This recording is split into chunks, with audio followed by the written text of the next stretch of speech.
Somos salud. Mindalia.com. Somos espiritualidad. Mindalia.com. Somos conciencia.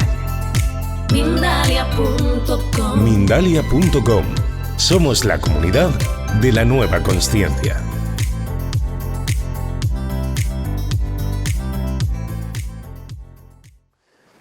En numerosos casos de encuentros cercanos, el fenómeno también absorbe el inconsciente profundo del testigo o los testigos, que es la famosa teoría de la distorsión de José Antonio Caravaca, que es un ufólogo gaditano de Algeciras, ¿no?, que si hubiera nacido en Estados Unidos, pues sería mundialmente conocido, ¿no?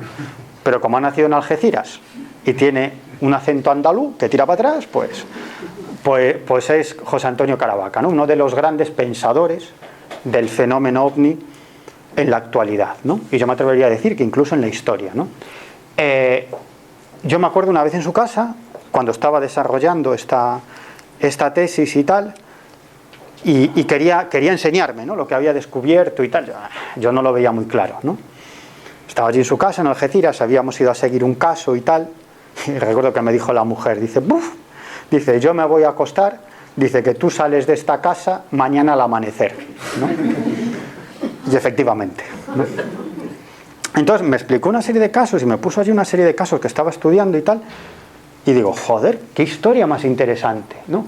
Es decir, él lo que hace es deconstruir los casos de encuentros cercanos, estudiar muy bien al testigo, ¿no?, muy bien al testigo, digamos su psicología profunda, y te das cuenta que ese caso de encuentro cercano, los elementos, si los desconstruyes, tienen que ver con el inconsciente profundo de la persona y con los pensamientos muy profundos de la persona. Es como si algo estuviera absorbiendo el inconsciente profundo de la persona y transformándolo, en este caso, en una escena, un encuentro cercano con un ovni, ¿no?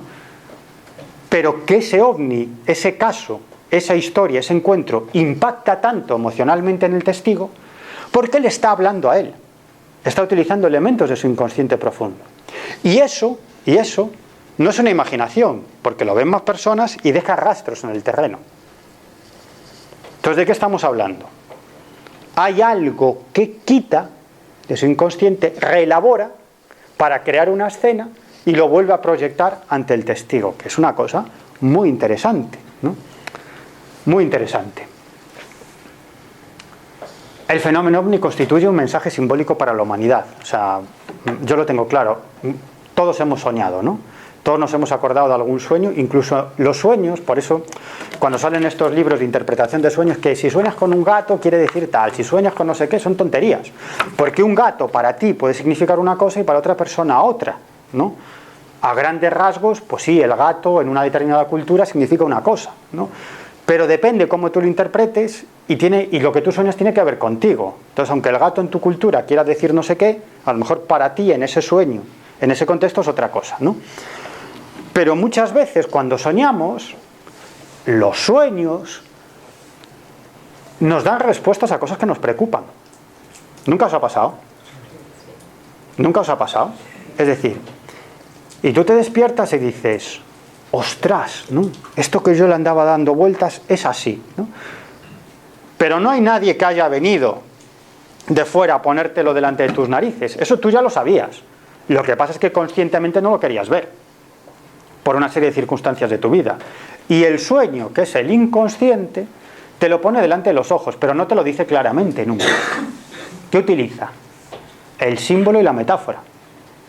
El símbolo y la metáfora. Entonces, tú cuando interpretas esa metáfora dices, este sueño me está hablando de esto, pero nunca ves claramente, esto es así, tienes que hacer esto. Utiliza el símbolo y la metáfora. El fenómeno ovni es lo mismo. Utiliza el símbolo y la metáfora. Y es un mensaje al inconsciente, pero no de una sola persona, como cuando soñamos, que te está hablando a ti. Es un mensaje al inconsciente colectivo, a la humanidad, o a una determinada cultura, ¿no? Yo con 16 años leí un libro de Carl Gustav Jung. ¿Sabéis quién era Jung, no? Famoso creador del psicoanálisis, ¿no? Pues Gustav Jung se interesó mucho en el tema de los ovnis. Y poca gente sabe que escribió un libro sobre ovnis, que se titula Sobre cosas que se ven en el cielo. Y el libro es de mediados de los años 50. El fenómeno ovni, la era moderna, empieza en el 47. Pues ya a mediados de los 50, Jung escribe un libro sobre ovnis. Yo cuando leí, con 16 años, sobre cosas que se ven en el cielo, lo tiré, ese libro. Dije, este tío no se entera absolutamente de nada, no sabe nada de los ovnis, lo que dice aquí son tonterías, utiliza un lenguaje muy complejo, ¿no? Lo leí 20 años después, ¿no? Y dije, joder, es que aquí está todo, ¿no? Claro, por eso él es Carl Gustav Jung y yo soy Miguel Pedrero, ¿no? Claro, entonces, él habla del inconsciente colectivo, ¿no? Él interpreta el fenómeno ovni como un gran mandala, ¿no?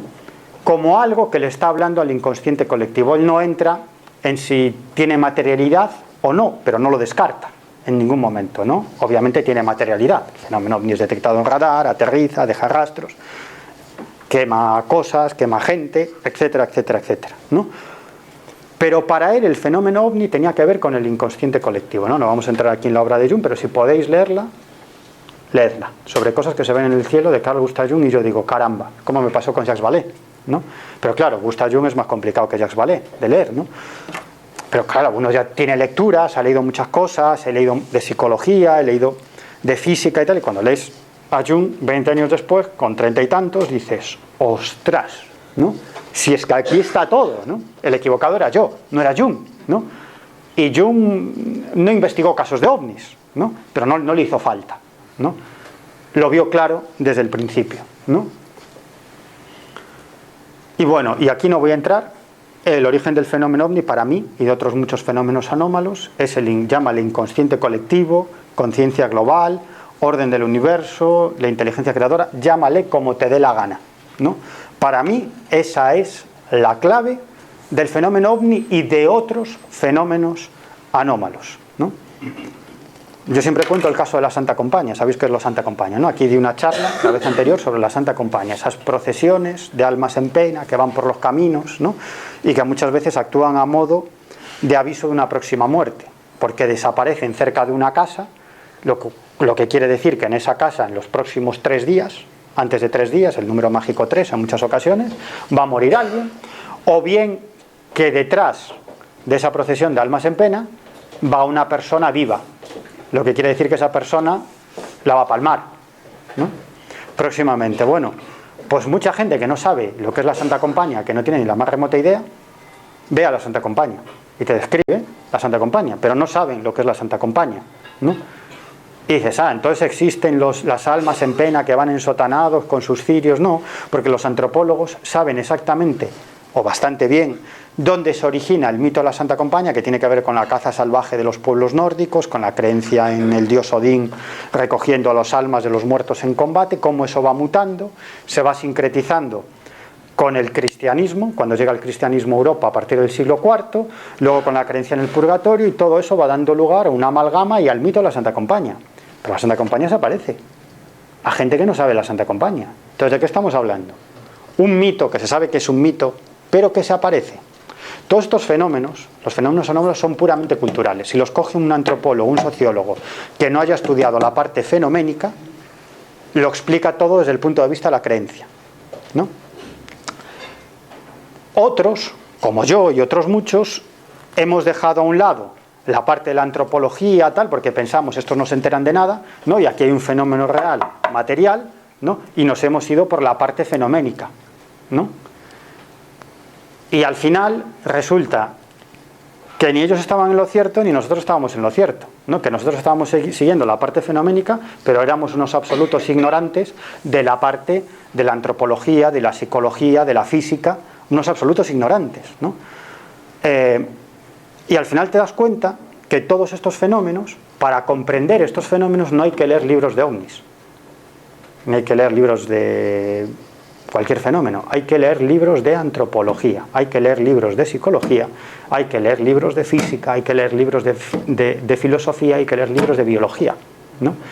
Porque te das cuenta que todos estos fenómenos, y hay estudios muy interesantes, ¿no? Son mitos que los antropólogos saben dónde se originan, cómo van mutando y cómo se transforman en lo que son, pero mitos que se hacen realidad y que pueden dejar rastros físicos de su existencia, ¿no?